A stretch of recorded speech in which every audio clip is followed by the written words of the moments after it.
Put your hands together for Quindell Evans, please.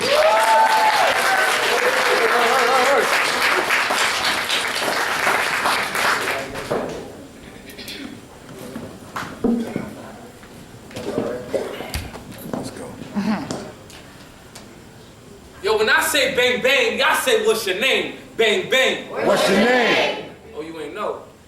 They call me lame because they ain't in my lane. They call me crazy because I change and won't remain in the same place and dwell in the pain. Because I decide to drive, because I flee and fly, because I make a move, because staying the same won't keep me sane. Bang bang. What's your name? Oh, you ain't know. They call me lame. So in vain I seek gain, but ceases to see that the scenes that I seen were excellent examples to explain that all people don't play the same. So I listen and learn that there's only one way to win in this game of game. Before you're dead and decayed, that one remaining rule is to play or get played. Bang bang. What's your name? Oh, you ain't know. They call me lame. Because I observe before I obtain, because I train before I try to fight, because I look before I like, but likewise I want to win. In that game that I seek had me diving so deep, way down in the water, I almost drowned, but I was brought up. See, I got caught up in a cut, a punch from behind, hit my head, an uppercut, hit my gut. I was being jumped, but I had enough strength to duck, to put a stop to the swings. I stood up to a deuce 5 aimed at my brain like bang bang. What's your name? Oh, y'all ain't know that bang bang was more like a click click. Strange thing, it happened so quick, it was as if I was there alone. See, when something goes down like that, you look around for your mans, but I ain't look around, I looked up for the man in the firmament. I asked him to help, and he didn't flinch. He came down and turned that bang bang to a click click. Now I stand here to tell you this, bang bang. What's your name? My name is Quindell, and I write poetry to tap into realities that are bad to me or sad to me, but after I add to it with casual assonance, what had happened to be mad actually seems magical.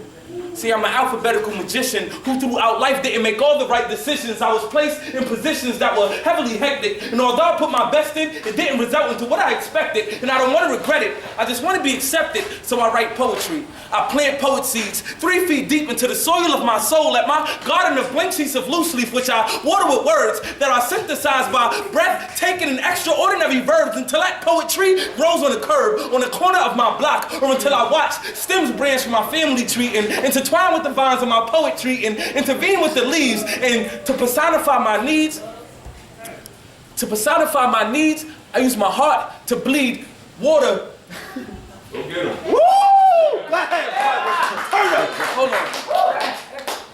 I said until I watch stems branch from my family tree and intertwine with the vines of my poetry that intervene with the leaves and to fertilize the weeds. I personify my needs. I use my heart as a hose, and it only bleeds when it needs to pump water for the tree to grow. Grow chapters from every branch, grow pages from every leaf. This poet tree grows on the ground of Brownsville. In the heavens it tries to reach, and God speaks as his son places hands on this poetry. This tree that attempts to travel past the sun, but it clashes with the sun who makes ashes out of some of its leaves, but still, it stands still. It's from Brownsville, so it never ran and it never will. A burning sensation is how it feels because God's son didn't kill this tree, but it gave it its name.